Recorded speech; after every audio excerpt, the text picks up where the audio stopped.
when we wear the bangles, just putting like this, it is not local. By putting, oh, that pain has to be shown. If not, it will be too loose. This way of observing every minute detail from the world and then doing it, and then looking at it far away, matching well. This is how enhancing it. This is how appeal comes. This is what we see in dance. Dance is what? Ultimately, art is slow motion of life. Detailed life, when intensely involved, we get so much joy and we become saturated in it and we don't depend on other things. So, art is a form of self-dependency. In that way, it is yoga. This is how not dharmi, loka dharmi, they come in the picture. Rasa, bhava, abhinaya, dharmi, bhakti, pravritti, abhinaya. Abhinaya literally means taking something closer. Abhi means towards, closer. Naya means taking. Abhinaya means taking close apart. We bring art closer to masses, art closer to people. So, rasa and bhava are brought closer to people. That is abhinaya. It can be fourfolded. The most exterior is aharya. Aharya means stage sets, properties on the stage, and then the costume, makeup, jewelry, everything. All that can be pulled out, taken out, that is aharya.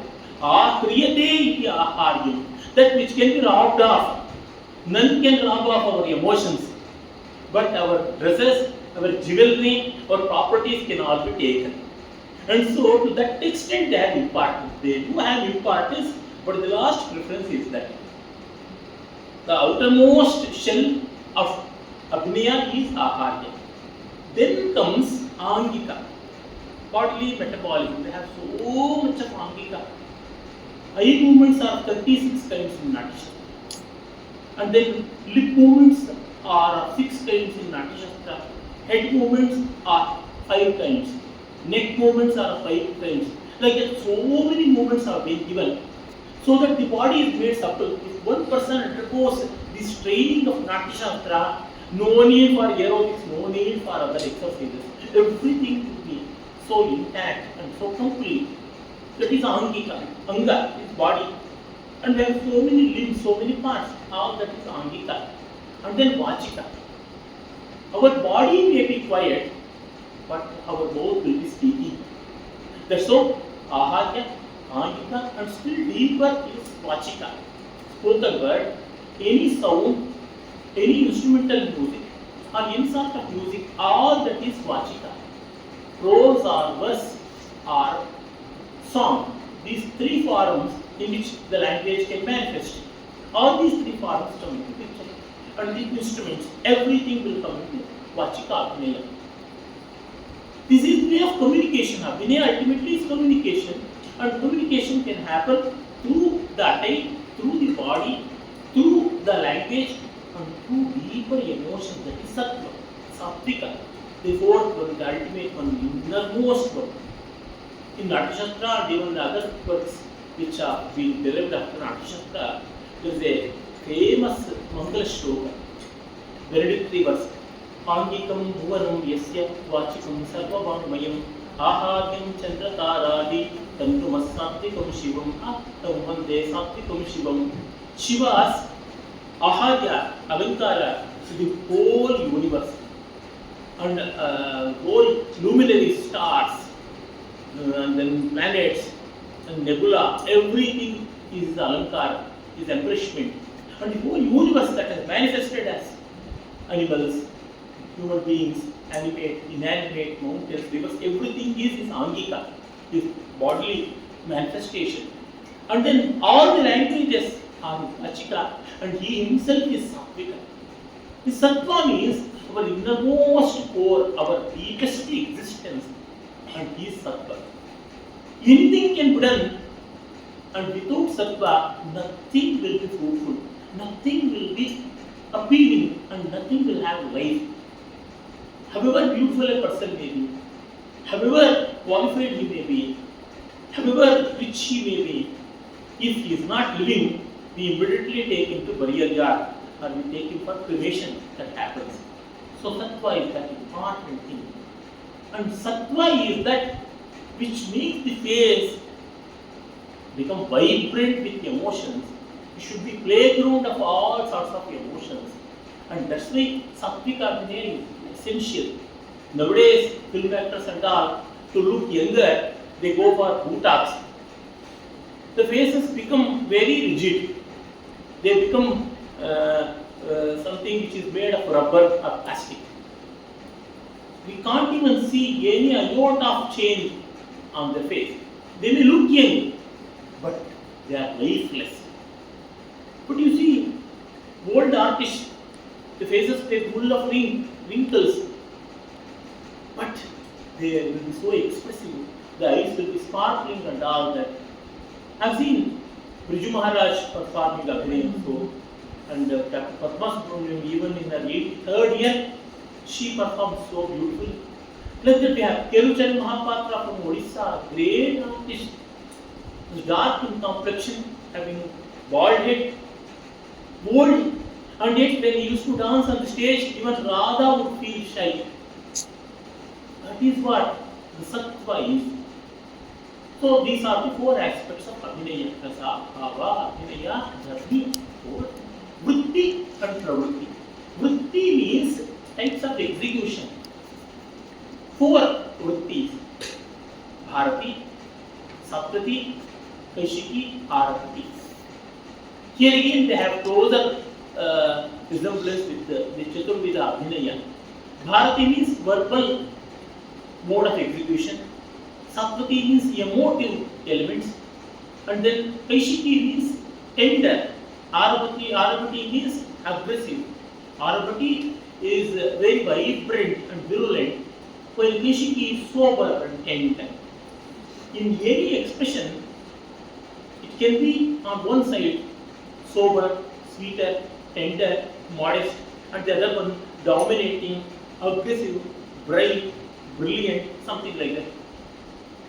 As we know, yesterday Shashi spoke of Vaidalpa, Gauda, these are the Ritis, Margas, something like that. In any expression, we have these two extremes. And then some other Vaya media is also found, that is Madhyama Marga is like that. That is how anything, some people's expressions will be very loud and yet appealing, some people will be very sober and yet communicating. These things happen. Bharata and our Natya tradition has taken care of all sorts of these varieties. That is very important. Everyone is accommodated. Every element part is suitably accommodated. Nothing is left astray. This is what vritti is. And pravritti is regional preference. Panchali pravritti, northern India. Dakshinatya pravritti, that is southern India. Vodhamagadi pravritti, eastern India.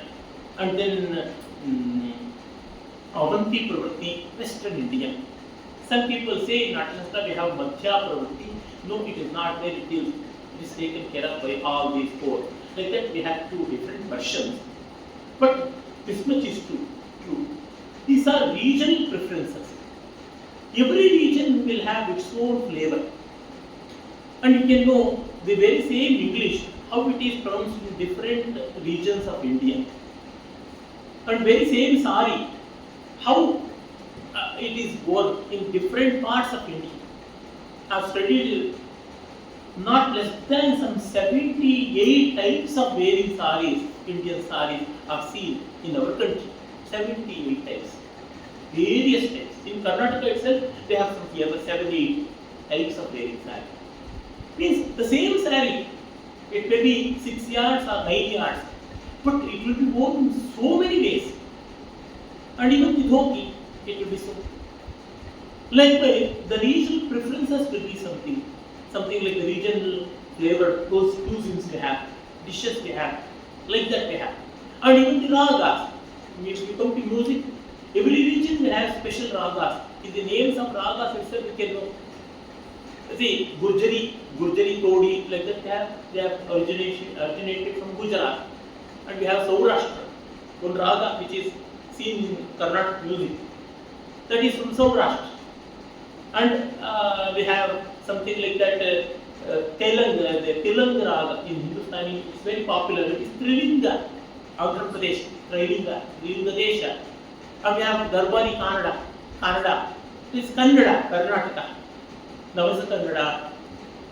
Like that, we have many Kannada. And we have Gauda, that is Bengal. So every region has certain musical melodies, certain variations. All these regional things are counted in pravrittis. And pravrittis, they cater to those respective areas. Every region will have certain lifestyle, certain ways of expression. We know every region in India has its own identity, but that identity is no way opposed to the total identity of Indianness. And this is seen in the management of pravritti and vritti. Pravrittis, they enrich vrittis, and vrittis, they frame the pravrittis. They present vrittis, the pravrittis, in a very enjoyable manner. And at the same time, vrittis will be made more characteristic by pravrittis. Then we have Rasa Bhava Abhinaya Dharmi Vritti Pravrittaya Swara Gana Atotya. Swara means Sarigama Padani denotes they have. India is mother of music. Even before history, we have the Samveda. In Samveda itself, we have all 7 swaras. In this part of Gujarat, we have one school of Samveda that was developed by Jaimini Muni, student of Bhagwan Vedavyasa, one among the 4 students of Vedavyasa, Jaimini Shaka. In Sama, from Sama evolved different types of sophisticated music aspects, music systems, and Natashaka speaks of that. And he is saying about these 7 swaras, having 5 more swaras, becoming 12, and then 4 more, totally becoming 19. Then we have the talas, the rhythmic patterns. All this taken care of by the one word swara. And then Gana means the songs. Even today, whether it is Indian film or Indian theatre or Indian serials or whatsoever, songs are indispensable aspect of Indian theatrical art, Indian visual art. Rest of the world may not be so, but Indians are too much enamored by music, absorbed by music, absorbed by songs. And that's why we have numerous varieties of songs. Starting from tablet to coffin, we have so many types of songs even in our daily life. If you go to our folk world or villages, for everything we have songs. In Rajasthan, I heard that the bride, while weaving the saree for her marriage, she will be singing so many songs. Without songs, the bridal dress will not be prepared, even by going with the embroidery, all that kosha work, we have songs. This is what we see in Vedas also. In the Veda we have Surya Savitri Sukta, the marriage Sukta.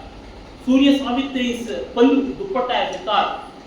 It was embroidered with all mantras. And that connection we have. The Rajasthani village girls. So when we go deeper and deeper into our tradition, we get to know so many beautiful things and amazing facts about our culture. Then we have the Atotya. Atotya means instrumentation, instrumental music, string with instruments. They are Tatavadya. And then percussive instruments are called as Avanadhavadya. And then the wind instruments like flute and all, they are called Sushiravadya or Vamshavadya. And then solid instruments like the Ghanta we have. They are called Ghanavadya. Natashaka speaks of all of them and also various rhythmic patterns. And then Ranga, the stage. Stage can be of different kinds. For small gathering, Trashra. For a medium sized gathering, Chatrashra. For a bigger gathering, Vikrishta. means rectangular, Trishra means trapezoid or triangular, and then Chaturashra means square, and then Vikrishta is rectangular. This can change, of course, but Bharata in those days he gave, because in those days we didn't have very big theoretical structure. Small groups used to enjoy, not more than 200 or so. And then ultimately we have the 11th one, Siddhi. Siddhi means the end result. Having done all these things, if it is not appealing, if it is not enjoyable, what is the very purpose, what is the use of it? And Siddhi can be of two kinds. One is Manushi and other is Daivi. Manushi means appreciation by the audience. Wow, wow, like that, and then Tali Baja, clapping, all these things will go as Manushi Siddhi. And Daivi Siddhi is again of two kinds.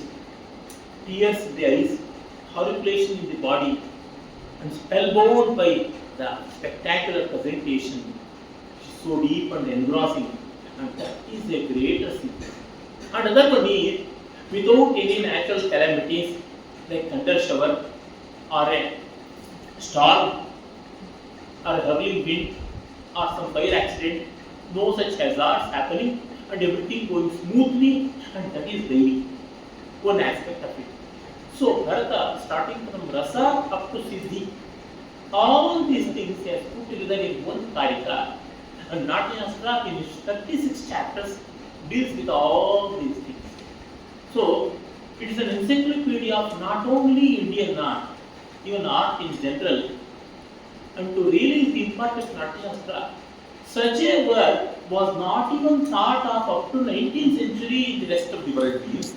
We can know how meticulous were our ancestors and how deep ancestors' thought was deep and imagination was profound, and the equipping themselves was so meaningful. So in any art form, Natyashastra comes into picture. While preparing the dresses, preparing the jewelry and all, we have already mentioned about the aspect of chemistry, textiles and other things, they come to picture. Just to know the beauty of Natyashastra, the names which are given, the jewelry and the costume can be of many kinds.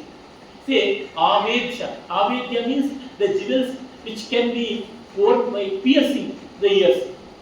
That is earrings or drops, nose rings. Nose ring was not there in the ancient India. It was only a medieval occurrence.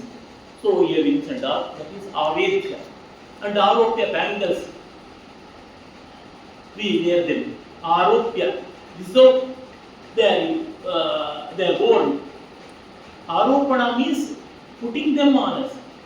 And then Abhadya means tying around the waist belt, the girdle belt as we call. That is tied around the waist. And then Aveshtya means encircling the body and wearing the dress, the sari or the dhoti or whatsoever.